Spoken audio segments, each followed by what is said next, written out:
do financiamento da assistência social. Fica o Fundo Nacional de Ação Comunitária, instituído pelo Decreto nº 91.970, de 22 de novembro de 1985, ratificado pelo Decreto Legislativo nº 66, de 18 de dezembro de 1990, transformado no Fundo Nacional de Assistência Social. O financiamento dos benefícios, serviços, programas e projetos estabelecidos nesta lei far-se-á com os recursos da União, dos Estados, do Distrito Federal e dos municípios, das demais contribuições sociais previstas no artigo 195 da Constituição Federal, além daqueles que compõem o Fundo Nacional de Assistência Social. Cabe ao órgão da administração pública responsável pela coordenação da política de assistência social nas 3 esferas de governo gerir o Fundo de Assistência Social, sob orientação e controle dos respectivos Conselhos de Assistência Social. O Poder Executivo disporá, no prazo de 180 dias a contar da data de publicação desta lei, sobre o regulamento e funcionamento do Fundo Nacional de Assistência Social. O financiamento da assistência social no SUAS deve ser efetuado mediante cofinanciamento dos 3 entes federados, devendo os recursos alocados nos fundos de assistência social ser voltados à operacionalização, prestação, aprimoramento e viabilização dos serviços, programas, projetos e benefícios desta política. Os recursos de responsabilidade da União destinados à assistência social serão automaticamente repassados ao Fundo Nacional de Assistência Social, à medida que se forem realizando as receitas. Os recursos de responsabilidade da União destinados ao financiamento dos benefícios de prestação continuada, previstos no artigo 20, poderão ser repassados pelo Ministério da Previdência e Assistência Social diretamente ao INSS, órgão responsável pela sua execução e manutenção. É condição para os repasses, aos municípios, aos estados e ao Distrito Federal, dos recursos de que trata esta lei, a efetiva instituição e funcionamento de Conselho de Assistência Social, de composição paritária entre governo e sociedade civil. Fundo de Assistência Social, com orientação e controle dos respectivos Conselhos de Assistência Social. Plano de Assistência Social. Ainda, condição para a transferência de recursos do FNAS aos Estados, ao Distrito Federal e aos municípios a comprovação orçamentária dos recursos próprios destinados à assistência social, alocados em seus respectivos fundos de assistência social, a partir do exercício de 1999.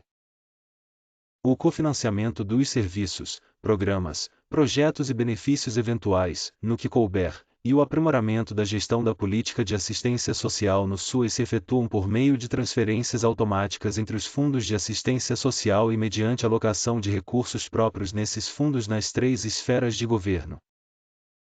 As transferências automáticas de recursos entre os fundos de assistência social efetuadas à conta do orçamento da Seguridade Social, conforme o artigo 204 da Constituição Federal, caracterizam-se como despesa pública com a Seguridade Social, na forma do artigo 24 da Lei Complementar no 101, de 4 de maio de 2000. Caberá ao ente federado responsável pela utilização dos recursos do respectivo Fundo de Assistência Social o controle e o acompanhamento dos serviços, programas, projetos e benefícios, por meio dos respectivos órgãos de controle, independentemente de ações do órgão repassador dos recursos. A utilização dos recursos federais descentralizados para os fundos de assistência social dos estados, dos municípios e do Distrito Federal será declarada pelos entes recebedores ao ente transferidor, anualmente, mediante relatório de gestão submetido à apreciação do respectivo Conselho de Assistência Social, que comprove a execução das ações na forma de regulamento.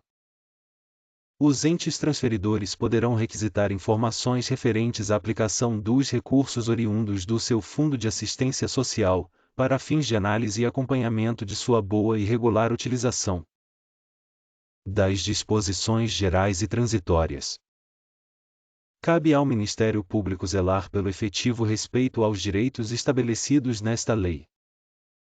O Poder Executivo terá o prazo de 60 dias, a partir da publicação desta lei, obedecidas as normas por ela instituídas, para elaborar e encaminhar projeto de lei dispondo sobre a extinção e reordenamento dos órgãos de assistência social do Ministério do Bem-Estar Social. O projeto de que trata este artigo definirá formas de transferências de benefícios, serviços, programas, projetos, pessoal, bens móveis e imóveis para a esfera municipal. O Ministro de Estado do Bem-Estar Social indicará a comissão encarregada de elaborar o projeto de lei de que trata este artigo, que contará com a participação das organizações dos usuários, de trabalhadores do setor e de entidades e organizações de assistência social.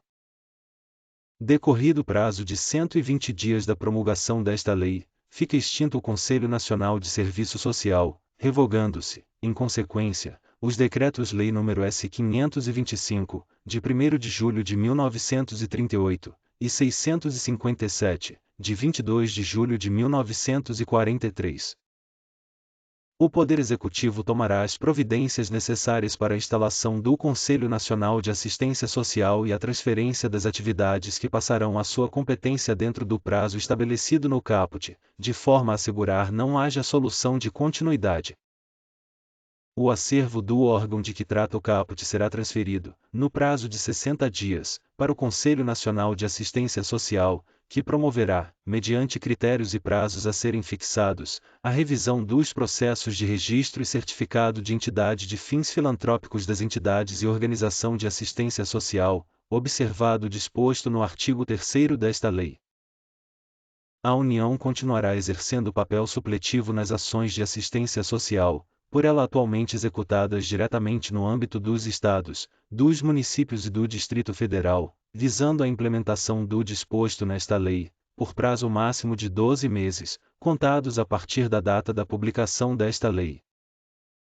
Cabe ao órgão da Administração Pública Federal responsável pela coordenação da Política Nacional de Assistência Social operar os benefícios de prestação continuada de que trata esta lei, podendo, para tanto, contar com o concurso de outros órgãos do governo federal, na forma a ser estabelecida em regulamento.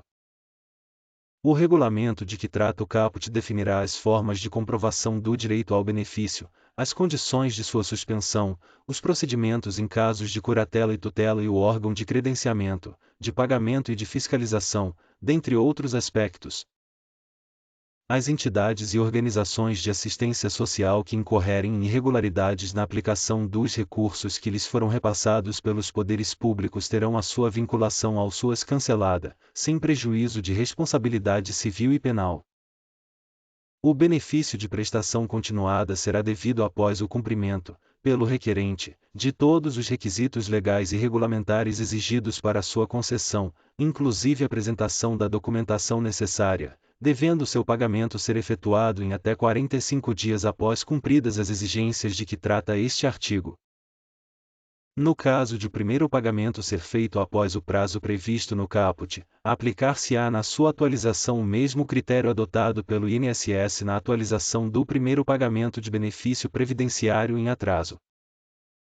O Conselho Nacional de Assistência Social, por decisão da maioria absoluta de seus membros, respeitados o orçamento da Seguridade Social e a disponibilidade do Fundo Nacional de Assistência Social, poderá propor ao Poder Executivo a alteração dos limites de renda mensal per capita definidos no parágrafo 3º do artigo 20 caput do artigo 22. Com a implantação dos benefícios previstos nos artigos 20 e 22 desta lei, extinguem-se a renda mensal vitalícia, o auxílio natalidade e o auxílio funeral existentes no âmbito da Previdência Social, conforme o disposto na Lei nº 8.213, de 24 de julho de 1991. Os benefícios monetários decorrentes do disposto nos artigos 22, 24, c e 25 desta lei serão pagos preferencialmente à mulher responsável pela unidade familiar, quando cabível. Enquanto não estiver regulamentado o instrumento de avaliação de que tratam os parágrafos 1º e 2º do artigo 2º da Lei nº 13.146, de 6 de julho de 2015, a concessão do benefício de prestação continuada à pessoa com deficiência ficará sujeita à avaliação do grau da deficiência e do impedimento de que trata o parágrafo 2º do artigo 20 desta lei, composta por avaliação médica e avaliação social realizadas, respectivamente, pela Perícia Médica Federal e pelo Serviço Social do INSS, com a utilização de instrumentos desenvolvidos especificamente para esse fim. O INSS poderá celebrar parcerias para a realização da avaliação social, sob a supervisão do Serviço Social da autarquia. Os eventuais débitos do beneficiário decorrentes de recebimento irregular do benefício de prestação continuada ou do auxílio inclusão poderão ser consignados no valor mensal desses benefícios, nos termos do regulamento. Obrigado e até breve.